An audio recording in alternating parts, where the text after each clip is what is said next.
chapitre 6, et nous allons relire les 14 premiers versets. Que dirons-nous donc? Demeurerions-nous dans le péché afin que la grâce abonde? Loin de là. Nous qui sommes morts au péché, comment vivrions-nous encore dans le péché?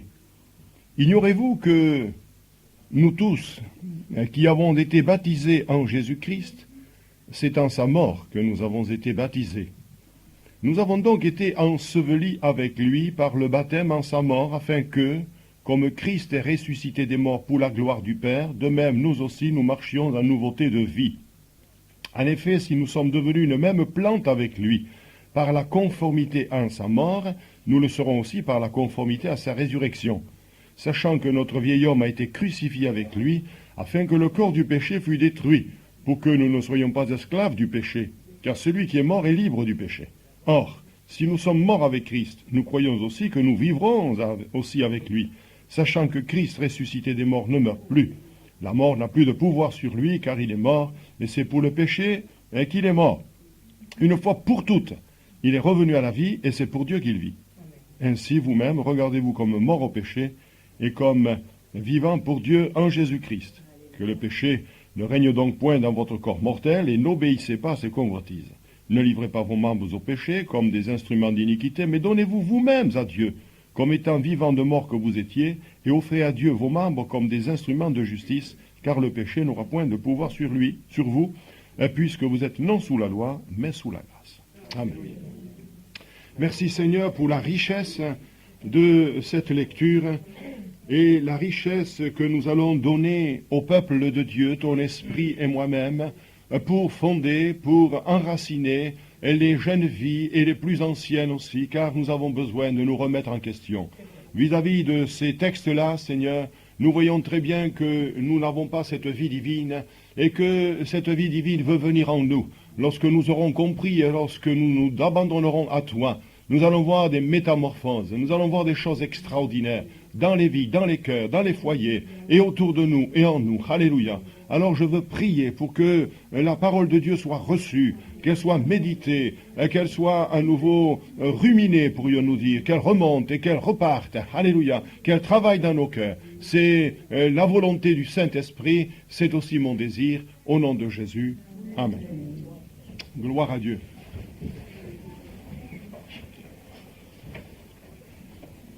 J'aurais dû ne pas commencer à mettre la cassette en route et faire peut-être une petite synthèse de ce que nous avons dit la semaine dernière, mais je prenais 5 minutes, comme je dois rester que demi-heure, je ne le ferai pas. Vous avez déjà tout compris d'ailleurs. La mort au péché. Nous avons dit que le croyant, la semaine dernière, le jour de la conversion, eh bien, le pécheur, lui, est sauvé, parce il n'est pas sauvé parce qu'il a cessé de pécher, mais parce qu'il a commencé de croire. Et c'est ça qui est important. La mort au péché, c'est considérer que lorsque nous sommes plongés dans l'eau du baptême, nous mourions avec Christ.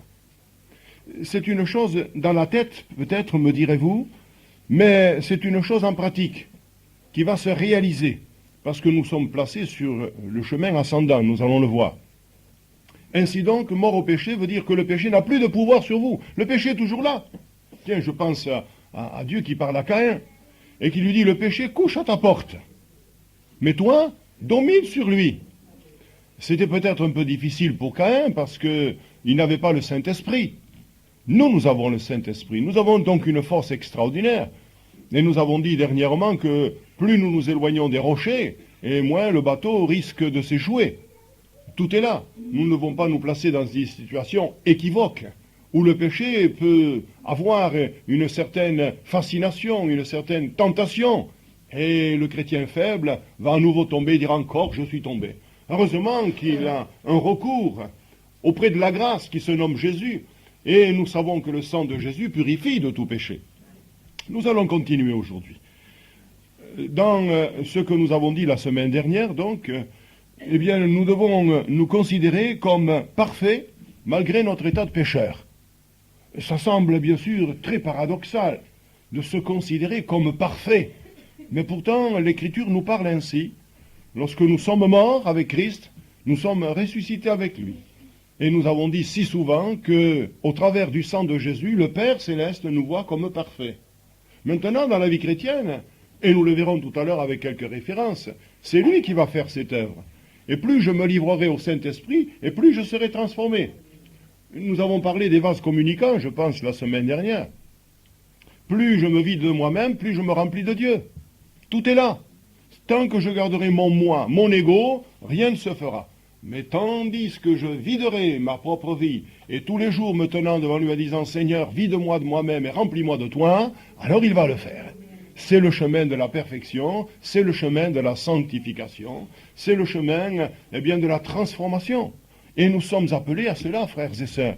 Nous n'allons pas aujourd'hui relater toutes les études sur la sanctification que nous avons faites, mais c'est là qu'il faut revenir. Une fois qu'on a été justifié, c'est-à-dire pardonné de nos péchés, nous sommes sur ce chemin ascendant et nous marchons avec le Seigneur, ayant en vue, bien sûr, toujours l'éternité, ayant en vue toujours Christ, puisque l'auteur de l'Épître aux Hébreux nous dit « Ayez les regards sur Jésus, le chef, l'initiateur, le consommateur de la foi. » C'est lui l'exemple, c'est lui le modèle, c'est lui qui fait, c'est lui qui termine. Alléluia. Alors, deuxièmement, le chrétien est placé donc sur le chemin qui monte. C'est pas un chemin qui descend, c'est le rétrograde qui descend. Mais le chrétien, lui, il monte. Parfois, il doit faire comme Jonathan, il doit céder des mains et des pieds. Alléluia. C'est pas facile, ce chemin-là. Ah, il n'est pas du tout facile. Quand on regarde les tribulations qui nous attendent, quand on regarde les combats que nous avons à livrer, oui, mais comme le disait un jour le frère de Portes Ouvertes qui a créé, disons, Portes Ouvertes, le frère qui s'appelle André, c'est pas son nom, mais le frère André, disons, nous ne sommes pas sur cette terre pour être heureux. Malgré que Dieu répand la joie dans notre cœur, heureusement, mais c'est pas sur cette terre. Notre joie éternelle n'aura pas de fin. Et c'est en vue de cette joie, car il est écrit dans les Hébreux, en vue de la joie qui lui était réservée, en parlant de Jésus. Alors il a souffert. Alors il a méprisé l'ignominie, et il est allé jusqu'à la croix. Parce qu'il savait qu'en accomplissant ce service divin sur la terre, alors il pourrait introduire des fils et des filles, alléluia, qui à son exemple deviendraient, nous le savons, des martyrs comme Étienne qui fut le premier, et d'autres encore, qui n'ont pas regardé à leur chair, qui n'ont pas regardé à leur souffrance. Lisez le chapitre 12e des Hébreux, 11e plutôt, et vous verrez tous ces gens-là qui ont l'air dénudés de tout, vêtus de peau de brebis, de peau de bête, eux dont le monde n'était pas digne. Pourquoi ? Parce qu'ils avaient un sauveur, ils avaient un Seigneur, ils l'aimaient et ils marchaient à sa suite, peu importe les souffrances, peu importe les persécutions, mais ils savaient en qui ils avaient cru. Ensuite, le troisième point, c'est que le chrétien, lorsqu'il est placé sur le chemin qui monte, commence sa vie de la foi. Et mon juste vivra par la foi. Habakkuk le dit, le Nouveau Testament le relate, dans l'Épître aux Hébreux également, mon juste vivra par la foi. Il ne vit pas de la foi, il vit par la foi. Or, la foi, c'est une démonstration des choses que l'on espère, ces choses qu'on ne voit pas. On va démontrer qu'on a la foi. Et je vais vous montrer ce qu'est la vraie foi. Quatrièmement, ses regards se portent sur Dieu, donc à l'exemple de Christ, je l'ai dit, parce que je n'ai pas suivi mon plan, mais je l'ai dit un peu à l'avance, parce que c'est l'exemple. Et pourquoi est-ce que je dois regarder à Jésus ? Vous allez me dire, frère, parce que c'est l'exemple, bien sûr. Pourquoi encore ? Bien parce qu'il a le pouvoir de transformer ma vie, il a le pouvoir de me sortir du pétrin dans lequel je me suis mis. Regardez Pierre, quand il n'a plus regardé à Jésus, qu'est-ce qui s'est passé ? Il a coulé. Et pourtant, il marchait sur les eaux. Moi aussi, mais quand le canal est gelé. Mais sinon, à part ça, je ne peux pas marcher sur le canal du Midi. C'est impossible. Les petites sœurs de Corée ont essayé. Elles sont allées au fond. Regardez l'homme qui a été, disons, guéri imparfaitement. Tant Jésus a la toute puissance. Mais il ne fait que selon notre foi. On pense que tout vient du prédicateur. C'est pas vrai. Le prédicateur, il a sa foi. Mais il y a votre foi. Et cet homme, pourtant, Jésus lui a imposé les mains. La Bible nous dit, il les guérissait tous. S'il a été guéri, c'est pour ça qu'on peut le mettre, il les guérissait tous. Mais d'abord, il lui a dit, comment tu vois ? Je vois les hommes qui marchent, ils sont comme des arbres. Mais s'il avait regardé à Jésus, il n'aurait pas vu les arbres. Il aurait regardé Jésus. Et il aurait vu, je te vois comme cela. Alors Jésus, on nous voit prier pour lui. Il dit maintenant, je vois bien. Il regarda distinctement. Il vit. Et chaque fois que nous nous détournons du maître, c'est la catastrophe. Et une foi qui ne s'identifie pas à la mort de Jésus n'est pas une foi authentique. C'est une croyance, c'est tout ce que l'on veut. Mais la foi, c'est quoi la foi? On dit j'ai la foi, mais la foi c'est l'obéissance. C'est pas une foi authentique. Si je fais ce qui me plaît, c'est pas une foi authentique, pas du tout. Voyez-vous que ici, je suis venu parce que le Saint-Esprit a voulu que je vienne sur ces chapitres 6, 7 et 8, parce que c'est doctrinal. C'est le fondement de la vie chrétienne. Alors nous chantons des beaux cantiques de foi, d'espérance, de charité. Nos églises se lèvent, nos chorales se dandinent. On chante beaucoup sur la foi, sur l'amour de Jésus. Mais c'est du clinquant.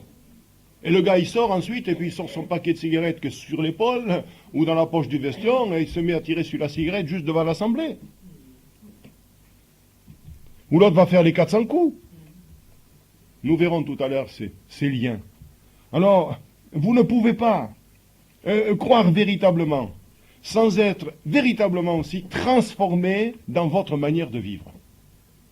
Nous ne pouvons pas dire que nous croyons si nous ne sommes pas transformés dans notre manière de vivre. Il y a un temps pour tout cela, c'est certain. Certains vont plus vite. Certains sont plus lents. Mais néanmoins, ils avancent. Certains avancent à 2 km à l'heure. D'autres avancent à 5 km à l'heure. D'autres à 8 km à l'heure. Mais attention de ne pas aller trop vite non plus. Moi, j'ai vu des jeunes qui partaient à 100 à l'heure. Et un jeune, je lui dis, toi, tu n'arriveras pas bien loin, effectivement. Il est toujours avec sa cigarette en Avignon, il fait la manche, etc. Baptisé, il continue à fumer. Il n'est pas né. Il n'a pas voulu s'engager.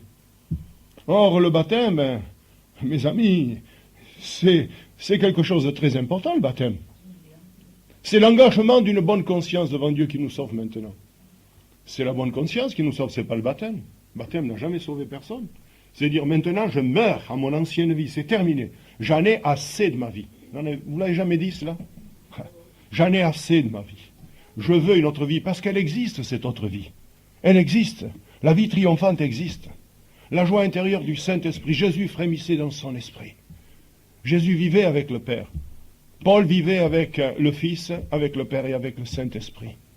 Et les croyants qui ont succédé, nous les voyons, vivaient avec le Saint-Esprit. Alors ils avaient les révélations. Alors ils avaient l'onction. Car l'onction ne se fabrique pas.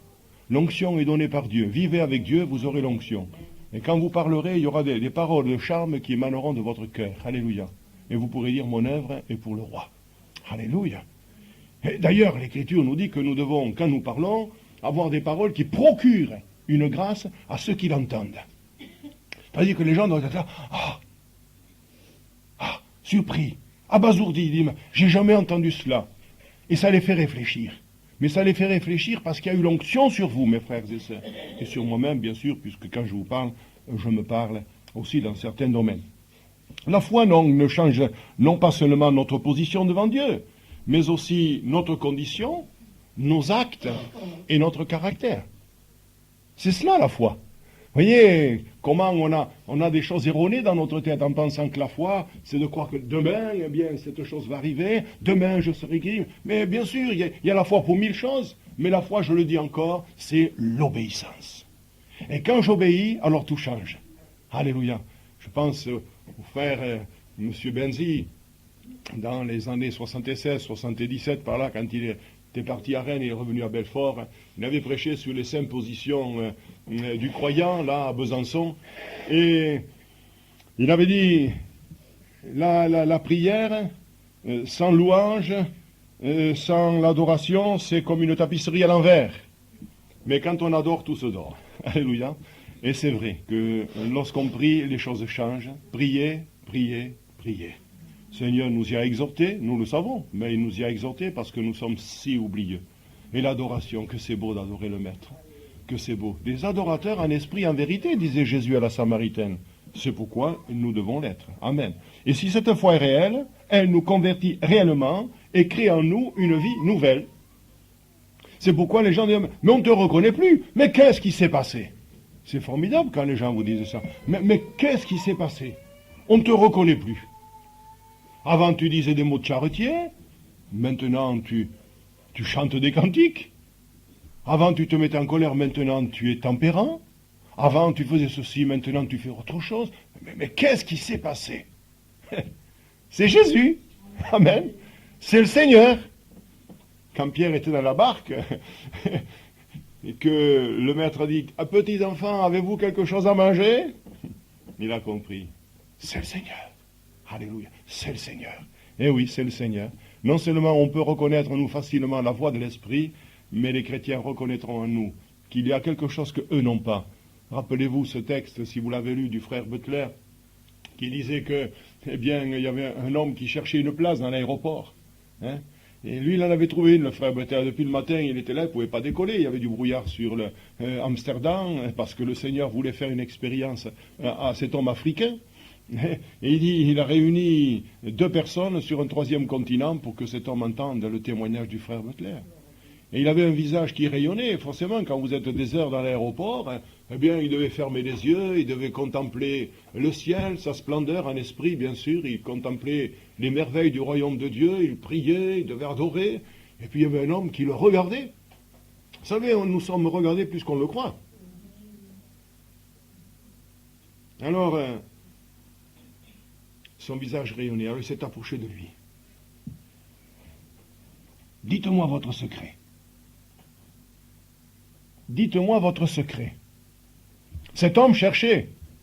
Regardez tout ce que Dieu a mis en œuvre pour que cet homme entende le témoignage. Et quand il a entendu le témoignage du frère, hop, le brouillard s'est levé et l'avion a pu décoller. Hier, tandis que j'avais une pensée pour Néhémie, vous savez, je pense au culte, et puis tout à coup, il y a une pensée sur Néhémie qui arrive. Vous savez, on est toujours en ébullition. Et alors, on discutait avec mon frère Ali, parce que c'est un cerveau, Ali, attention. Hein. Il me donne de ses pensées, des fois, je dis, hop, Ali, là. Il me dit, non, non, ça vient de vous, ça. Il me dit, non, il y a une chose qui vient de moi. Je lui ai dit, Dieu met tout en œuvre pour prendre quelqu'un d'une terre étrangère pour accomplir sa volonté. Alléluia. Et lui, il m'a dit que Dieu a utilisé Néhémie parce qu'il ne pouvait pas en utiliser un autre. Pourquoi est allé le chercher si loin? Sur place, à Jérusalem, il y en avait des maçons, il y en avait des entrepreneurs. Il n'était pas qualifié, Néhémie, pour cela. Mais il était disponible. Ça, vite, je l'ai marqué sur le papier. Il était disponible. Alors même si tu ne sais pas faire, les orfèvres, vous savez, ils n'étaient pas tellement doués pour faire du ciment, hein. Mais y était la construction. Enfin, ce n'est pas l'étude de Néhémie, hein. On continue. Je dis que cette foi crée en nous une vie nouvelle, par l'acceptation de la parole, par l'acceptation du sacrifice, par l'acceptation de l'épreuve, par l'acceptation de tout ce que Dieu nous impose, nous propose parfois, et parfois il nous impose. Je pense à l'apôtre Paul, qui dans la 2e aux Corinthiens, au chapitre 5, verset 17, dira « Si quelqu'un est en Christ, il est une nouvelle créature. » Mais nous devrions dire « il est une nouvelle création. » Puisqu'il est mort et il ressuscite, c'est une nouvelle création. Christ n'est pas le même après son vivant sur la terre des hommes que quand il est dans un corps glorifié. On ne le reconnaît pas. Pourtant, il peut manger du poisson et du miel, il peut passer à travers les murs, il a un corps glorifié. Et cette espérance me tient en émoi parce que je me dis je serai pareil.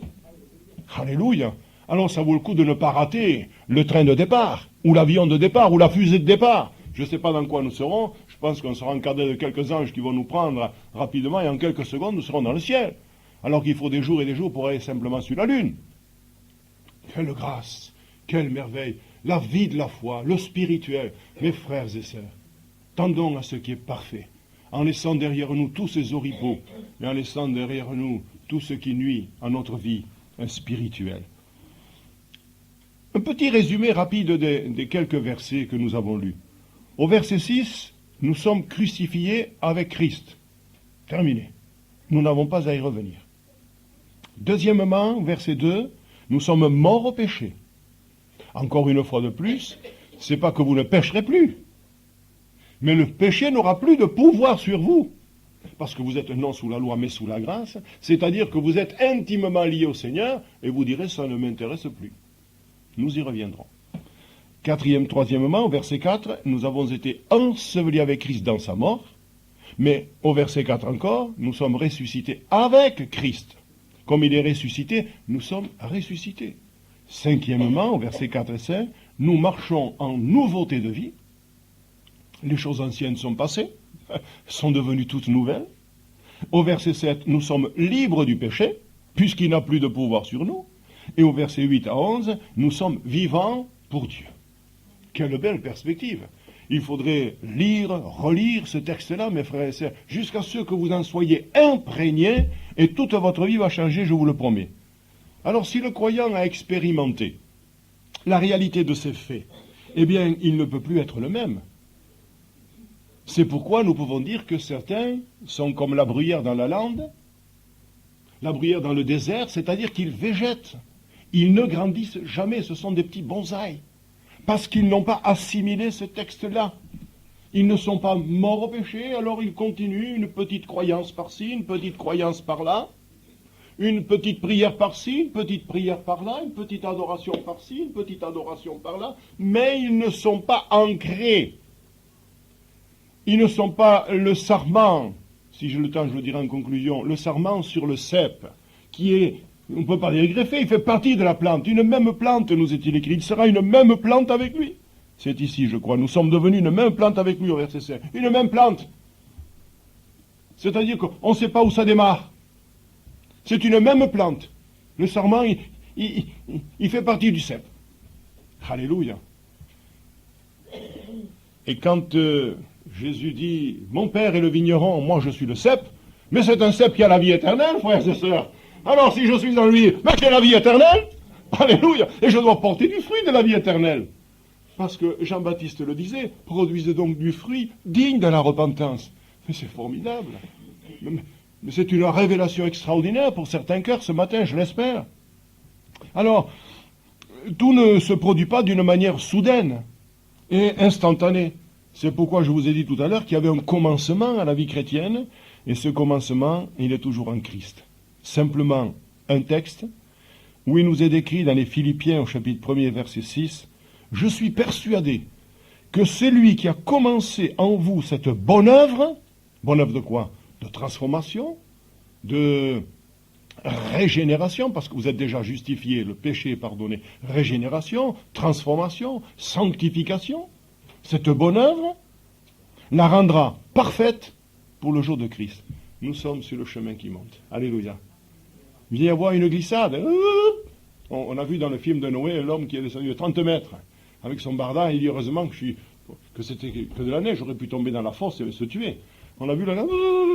Bon, qu'est-ce qu'il a fait? Il s'est secoué, il n'a rien cassé, il est reparti. C'est tout. Dans la vie chrétienne, c'est ça. Mais par inadvertance, ce n'est plus la loi du péché. C'est laissé prendre de vitesse, la vieille nature était là, le diable, lui, il a poussé à la roue. Ah, mais c'est pas possible, j'ai dit ça, j'ai fait ça. Seigneur, pardonne-moi, lave-moi. Et le Seigneur, viens mon fils, je te remets sur le chemin. Alléluia. Mais quand même, la mort au péché doit être considérée comme acquise. Pour que le péché n'ait plus d'effet sur nous, nous devons être ancrés avec Christ. Alors, voyez-vous qu'il nous faut beaucoup de prières, voyez-vous qu'il nous faut beaucoup de communion, parce que plus je serai près de Jésus, moins j'aurai tendance à pécher. Et c'est ça la sanctification, voyez-vous.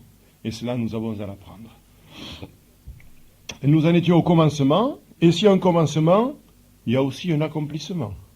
Dans les Thessaloniciens, au chapitre 5, dans la deuxième, aux Thessaloniciens, à la première plutôt, au chapitre 5, verset 24, « Celui qui vous a appelé est fidèle, et c'est lui qui le fera. » Ne croyez pas que votre vieille nature, cet après-midi, nous parlerons un peu de cela, avec certainement ce texte, nous étions. Nous aussi, nous étions. Arrogants, insensés, etc., voleurs, menteurs, etc. Nous étions. Mais quand la grâce de Dieu s'est manifestée, alors il nous a sauvés, non à cause des œuvres de justice que nous aurions pu faire, mais à cause de son grand amour. La vieille nature ne peut pas s'améliorer, frères et sœurs, elle doit mourir. Elle ne peut pas s'améliorer. Ce que Dieu veut, c'est une recréation. Et c'est ce qui manque dans toutes les églises de France. Parlons pas du monde entier. C'est ce qui manque. Tout est là. Quand quelqu'un s'est donné à Christ, ça se voit. Quand quelqu'un s'est donné pleinement à Jésus, ça se voit. Et nous sommes appelés à cela, et je suis appelé à vous enseigner, pour vous conduire un peu plus loin dans la vie de l'esprit. Amen. Alors par la repentance, nous avons le pardon, bien sûr, nous avons la nouvelle nature, et pour le chrétien, péché, pour lui, c'est contre nature, puisqu'il a une autre nature. C'est contre nature quand il pêche. Je dis, c'est par inadvertance, pris de vitesse, alors il en est malade, pour une bricole. Alors que le chrétien charnel, nous le verrons, parce que là, j'inclurai le chrétien charnel dans cette étude, on n'est pas pressé, on étudiera tout cela. Mais le chrétien charnel, ça ne le gêne pas, lui, de faire comme avant. Il est charnel. Celui qui n'est pas chrétien, il aime Dieu, il aime le monde plus que Dieu. Le chrétien charnel, il aime le monde à peu près comme Dieu. Mais le chrétien spirituel aime Dieu par-dessus tout. Car tout est rien à qui Dieu est tout. Alléluia. Alors vous voyez, et on méditera sur le chrétien charnel. Donc, il ne trouve plus son plaisir dans les choses qui l'intéressaient autrefois. Mais il éprouve le désir de les abandonner, de les repousser. Alors, il y a le combat de la vieille nature, c'est vrai. Et Satan affaiblit la foi et encourage le jeune chrétien à reprendre son ancienne nature. C'est son travail, et lui fait toujours, malheureusement, et je dis quelquefois, son travail avec le même succès. Dans mon ministère, j'ai vu bien des gens, bien des témoignages, et ici certainement aussi, des gens qui vous diront, oh, frère, j'ai été délivré du tabac. C'est formidable, frère, c'est merveilleux. Frère, j'ai été délivré de l'alcool. C'est extraordinaire, c'est merveilleux. Frère, j'ai été délivré de telle passion, c'est formidable. J'ai été délivré du cinéma, merci Seigneur. J'ai été délivré, eh bien, du théâtre, c'est merveilleux. De la télé, moi ça fait 37 ans qu'on l'a plus. Merci Seigneur. Mais j'ai jamais entendu ici au micro quelqu'un dire, frères et sœurs, je tiens à vous dire que depuis que je suis à Jésus, il a fait une opération sur ceux qui conduisent le plus grand des bateaux, le gouvernail. Que voulez-vous dire, frère? La langue. J'ai jamais entendu quelqu'un dire, Seigneur, tu m'as délivré. Frères et sœurs, Dieu m'a délivré. C'est fini, notre sœur disait, quand elle a voulu instaurer ses réunions de prière du lundi et du samedi, elle a dit, au lieu de critiquer, il faut prier. Amen. Eh oui. Vous l'avez entendu, ce témoignage ici? Il m'a délivré de la critique, du ragot, de tout cela. Et pourtant, il y a le chapitre 3 de Jacques qui nous vient en aide. Mais on ne l'a pas dit. Pourquoi? Bien parce qu'il y a quelque chose qui n'a pas été crucifié. Il y a quelque chose qui n'a pas été crucifié. Mais lisez un des témoignages du frère Butler, de cette femme qui a dit Dieu a opéré deux choses. Il a opéré sur mon corps et il a opéré sur ma langue. Je termine, puisque j'ai 2 minutes. J'arrive maintenant à centrer, c'est formidable, je fais des progrès. Mais c'est trop riche pour pêcher 3/4 d'heure. C'est trop riche, ça. Alors, le verset 3 et le verset 4, je le relis. Ignorez-vous que tous qui avaient été baptisés en Jésus-Christ, c'est en sa mort que vous avez été baptisés. Nous avons donc été ensevelis avec lui par le baptême en sa mort, afin que, comme Christ est ressuscité des morts pour la gloire du Père, de même, nous aussi, nous marchions en nouveauté de vie. En effet, si nous sommes devenus une même plante, et il continue. Alors, je conclus en disant que, logiquement, on ensevelit un mort, pas un vivant. Vous êtes d'accord? Eh oui, c'est le mort qui doit être enseveli. Alors, le baptême prouve que nous sommes morts au péché. Pourquoi qu'on ne doit pas baptiser à la légère? On m'apprend, moi, vous savez, c'est l'église, on a fait tant de baptêmes. Oh là là là là. Qu'est-ce que c'est qu'on a baptisé? Moi, ici, j'aurais pu faire au moins une dizaine, quinzaine de baptêmes de plus. Hein. Ah oui, oui. Vous croyez, ça y est. Ça... Alors les gens se fient à l'eunuque éthiopien, parce qu'il a cru. Mais l'eunuque éthiopien, il ne le reverrait plus, Philippe. Cet homme, puis, c'était pas un ignorant. Hein. Il est venu pour adorer Dieu, c'est qu'il avait déjà quelque chose. Il avait une certaine foi. Il l'a replacé sur les rails en lui parlant de Jésus, de ses souffrances. Mais il devait partir. Alors il l'a baptisé. Mais nous, on fait entrer dans l'église, mes frères et sœurs. Et on ne peut pas faire l'entrée des loups. Ni des renards, parce que le malin, il se cache une fois qu'il est dedans. Faites rentrer un renard dans un poulailler, vous allez voir le ravage. Mais les gens ne comprennent pas, les charnels ne comprendront pas. Tout à l'heure, je vous donnerai une expérience. Je coupe, quand la cassette sera finie. Faites-moi y penser, dites-moi l'expérience de Toulouse. Voilà, je comprendrai ce que c'est. Alors donc, le baptême, on peut baptiser à tour de bras. Mais c'est l'engagement, une fois de plus. C'est quand quelqu'un a décidé de servir Dieu. Quelqu'un qui a décidé de marcher avec Dieu. Alors là, oui, Ça va faire une pierre vivante et non une pierre tumulaire. C'est des pierres vivantes qu'il nous faut. Alléluia. Alors, deuxièmement, le baptême, c'est le sceau divin de la régénération, c'est-à-dire de la transformation pour que nous marchions en nouveauté de vie. J'ai dit qu'en conclusion, je parlerai du cep et du sarment, et j'en ai déjà parlé. Une souche, un cep, ici, qui ne porte pas de fruits, moi je suis certain que, mon frère Péchelin, passe à la casserole, ou plutôt au feu. C'est la casserole qui va dessus, sur le feu. On a médité, on est resté plusieurs jeudis là-dessus, sur le cep et le sarment. C'est-à-dire qu'un cep qui a un sarment qui sèche, on coupe le sarment qui est sec, bon, le reste, il va porter du fruit. Et le Seigneur nous parle pareil de ce figuier, il dit, coupe-le, en parlant du figuier. Ça fait 3 ans que je viens, il porte